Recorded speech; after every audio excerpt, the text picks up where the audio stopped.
నమస్తే, welcome to political గుసగుస. అమరావతిని రాజధానిగా నిర్వీర్యం చేసే పనిలో పడ్డ వైసీపీ ఆ ప్రాంతంలో గడ్డు పరిస్థితి ఎదుర్కొంటోంది.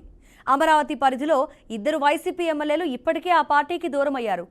అమరావతిని రాజధానిగా నిర్ణయించిన గత టీడీపీ ప్రభుత్వం ఏపీసీఆర్డీఏని అధికారికంగా ప్రకటించింది. ఇప్పుడు దాని పరిధిలో ఉన్న మిగిలిన అధికార పార్టీ ఎమ్మెల్యేలు రాజధానిపై ప్రజలకు సమాధానం చెప్పుకోలేక తెగైపోతున్నారట. ఎన్నికలు సమీపిస్తున్న టైంలో ఈ క్యాపిటల్ కష్టాలు గట్టెక్కేదెలా అని దిక్కులు చూడాల్సి వస్తుందట వారికి.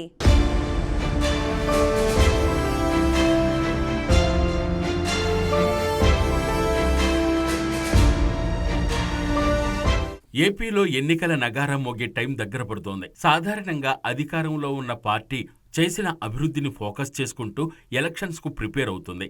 అయితే ఏపీ రాజధాని అమరావతి ప్రాంతంలో అధికార వైసీపీ ఎమ్మెల్యేలు ఏం చెప్పుకుని జనంలోకి వెళ్లాలా అని మల్లగొల్లాలు పడుతున్నారట.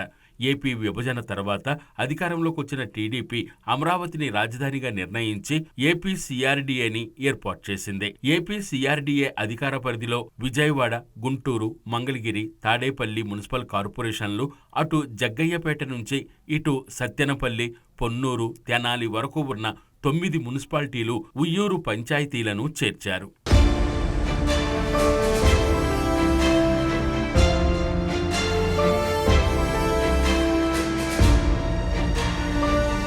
అయితే వైసీపీ అధికారంలోకి రాగానే 3 రాజధానుల నినాదం ఎత్తుకుని అమరావతి ప్రాంత అభివృద్ధిని పూర్తిగా అటకెక్కించేసింది.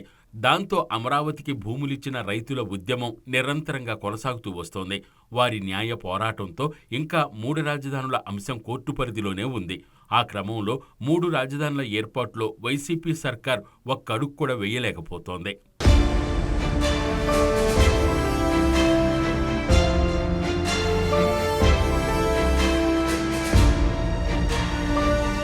తాడికొండ నియోజకవర్గంలో రాజధాని అమరావతి ఏర్పాటు చేసిన 2019 ఎన్నికల్లో ప్రజలు వైసీపీకి పట్టం గట్టారు. ప్రచార సమయంలో రాజధాని అమరావతిలోనే ఉంటుందని జగన్ సహా ఆ పార్టీ కీలక నేతలందరూ పదే పదే ప్రకటించారు. దాన్ని నమ్మి ఓటర్లు వైసీపీ అభ్యర్థి ఉండవల్లి శ్రీదేవిని గెలిపించారు. అయితే ఏడాది తిరగకుండానే 3 రాజధానుల ప్రకటన రావడంతో ఒక్కసారిగా రాజధాని వాసులు విస్తుపోయారు. రోడ్డెక్కి ఆందోళన చేసిన ప్రభుత్వం వెనక్కి తగ్గలేదు సరిగదా, వారిపై పోలీసులను ప్రయోగించడం మొదలెట్టింది. కనీసం నిరసన తెలిపే అవకాశం ఇవ్వకుండా పోలీస్ కేసులు, అరెస్టులతో రాజధానిలో భయానక వాతావరణం సృష్టించింది. అయినా అమరావతి ప్రాంత రైతులు వెనక్కి తగ్గటం లేదు.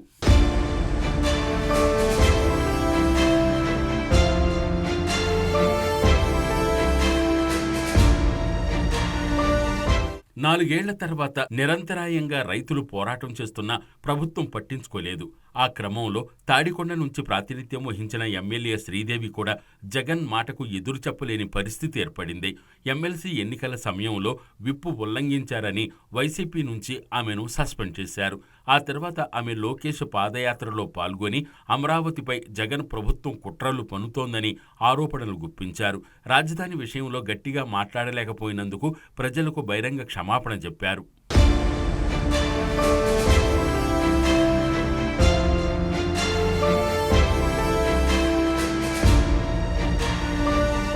ఉండవల్లి శ్రీదేవి ఎమ్మెల్యేగా ఉన్న సమయంలోనే డొక్కా మాణిక్య వరప్రసాద్ను తాడికొండ సమన్వయకర్తగా నియమించింది వైసీపీ.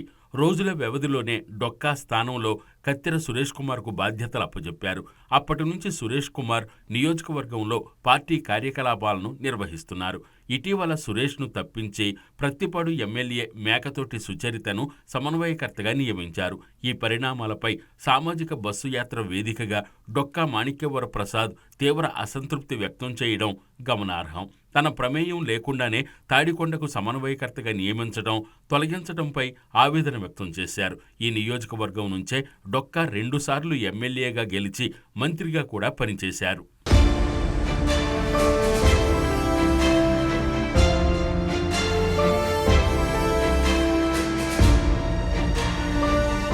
డొక్కా టీడీపీ ఎమ్మెల్సీగా ఉన్న సమయంలో 3 రాజధానుల బిల్లుకు మద్దతిచ్చారు. పదవికి రాజీనామా చేసి వైసీపీలో చేరి అక్కడ ఎమ్మెల్సీగా ఎన్నికయ్యారు. 10 ఏళ్ల పాటు ఇక్కడ ఎమ్మెల్యేగా ఉన్న డొక్కా రాజధాని విషయంలో ఆ ప్రాంత ప్రయోజనాలకు విరుద్ధంగా వ్యవహరించడంపై విమర్శలు వెల్లువెత్తాయి. స్వప్రయోజనాల కోసం అంత చేసిన డొక్కాకు తాడికొండ సీటు దక్కే పరిస్థితి లేకపోగా ఇప్పుడు కనీసం జగన్ అపాయింట్మెంట్ కూడా దొరకటం లేదట. ఇక కత్తెర సురేష్ పరిస్థితి సైతం కక్కలేక మింగలేక అన్నట్లు తయారైందట. రేపు ఎన్నికల్లో సుచరితకు తాడికొండ టిక్కెట్ ఇచ్చినా డొక్కాతో పాటు సురేష్ ఆమెకు సహకరించే పరిస్థితి కనిపించటం లేదంటున్నారు.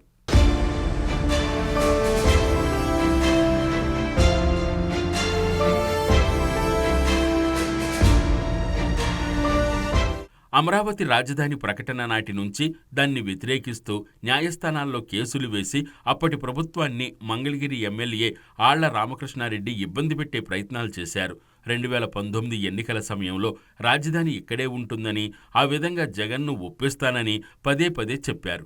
ఎన్నికల్లో విజయం సాధించిన తర్వాత 3 రాజధానుల బిల్లు అసెంబ్లీలో ప్రవేశపెడితే దానికి మద్దతుగా మాట్లాడారు. అమరావతికి భూములిచ్చిన రైతులు త్యాగాలు చేయలేదని వ్యాఖ్యానించి వారి ఆగ్రహానికి గురయ్యారు.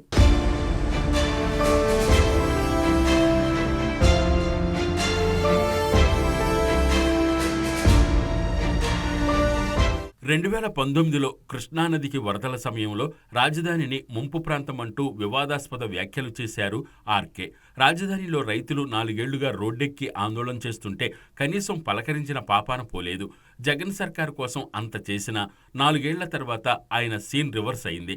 పార్టీలో తనకు అన్యాయం జరుగుతుందంటూ వైసీపీకి శాసనసభ సభ్యత్వానికి రాజీనామా చేశారు. ప్రజలకు న్యాయం చేయలేకపోయానని ఇప్పుడు కొత్త పల్లవి ఎత్తుకుంటున్నారు. మంగళగిరి అభివృద్ధిని టీడీపీ నిర్లక్ష్యం చేసిందని పదే పదే విమర్శలు గుప్పించిన ఆళ్ల ఇప్పుడు అవే ఆరోపణలు జగన్పై చేస్తున్నారు. మొత్తానికి మంగళగిరి నుంచి 2 సార్లు గెలుపొందిన ఆయన ఇప్పుడు అక్కడ ఇన్ఛార్జిగా ప్రకటించిన గంజి చిరంజీవికి ఏకు మేకులా తయారయ్యారు.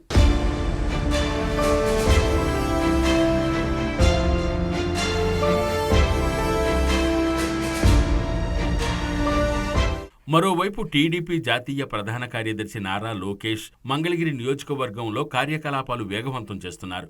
గత ఎన్నికల్లో ఓడిపోయినా నియోజకవర్గంలో ప్రజలకు అండగా నిలిచే ప్రయత్నాలు మొదలెట్టారు.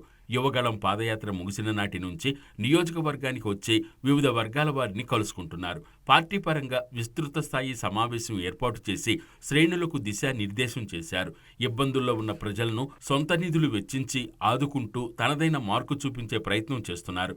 మొత్తానికి అమరావతి ప్రాంతంలో అధికార పక్షానికి కష్టాలు తప్పేటట్లు లేవన్న అభిప్రాయం వ్యక్తమవుతోంది. ఇప్పుడు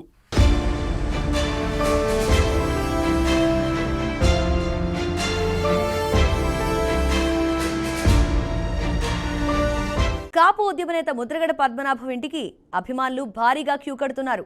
ఆయన మళ్లీ రాజకీయ ఎంట్రీ ఇస్తారనే సంకేతాలతో ఉమ్మడి తూర్పుగోదావరి జిల్లాలోని ముద్రగడ స్వగ్రామం కిర్లంపూడిలో సందడి వాతావరణం నెలకొంది. 4 ఏళ్ల తర్వాత నూతన సంవత్సర వేడుకల కోసం అభిమానులను ఆహ్వానించారు ముద్రగడ పద్మనాభం. ఇటీవల కాలంలో ముద్రగడ వైసీపీకి దగ్గరగా మసులుతున్నారు. వైసీపీ నేతలు పలువురు గతంలో ముద్రగడను కలిసి చర్చలు జరిపారు. ఈ క్రమంలోనే ఎన్నికల నాటికి ముద్రగడ వైసీపీ కండువా కప్పుకోవడం ఖాయం అన్న అభిప్రాయం వ్యక్తమవుతోంది.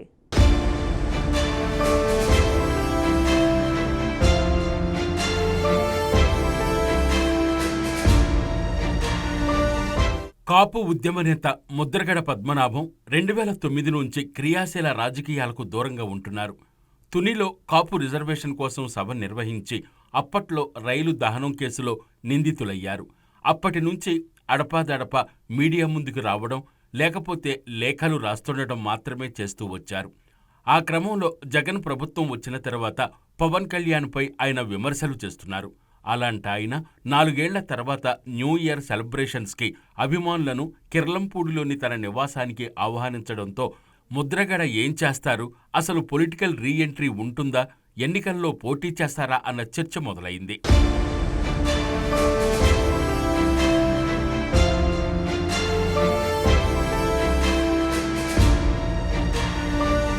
ముద్రగడతో వైసీపీ నేతలు టచ్లో ఉంటూ వస్తున్నారు. ఇప్పటికే ఆయనతో అధికార పక్షం నేతల మంతనాలు కూడా పూర్తయ్యాయి అంటున్నారు. ఇప్పుడు తాజా విందుతో ఆయనతో పాటు ఆయన తనయుడు కూడా వైసీపీలో చేరతారనే ప్రచారం సాగుతోంది. తండ్రి కొడుకులకు వైసీపీ టిక్కెట్లు ఆఫర్ చేసిందా? ఈ నేపథ్యంలోనే ఆ పార్టీలోకి చేరేందుకు ముద్రగడ రంగం సిద్ధం చేసుకుంటున్నారా అన్న అంశాలు హాట్ టాపిక్గా మారాయి.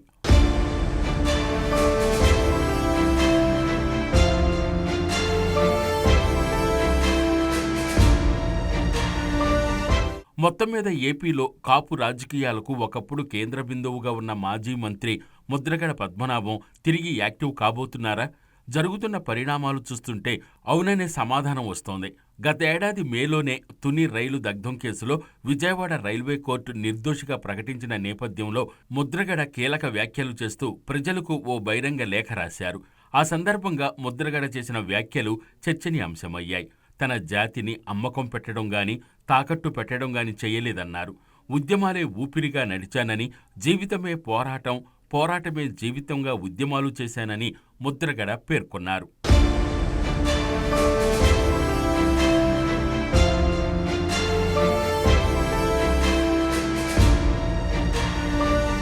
తనకు పదవీకాంక్ష లేదని, గతంలో ఎన్నో పదవులు వదులుకున్నానని ముద్రగడ లేఖలో గుర్తు చేశారు.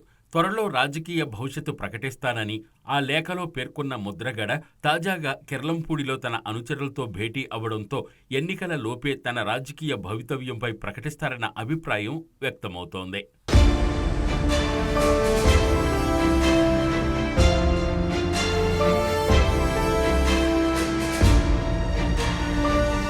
పొలిటికల్ గుసగుసలో బ్రేక్ తీసుకుందాం.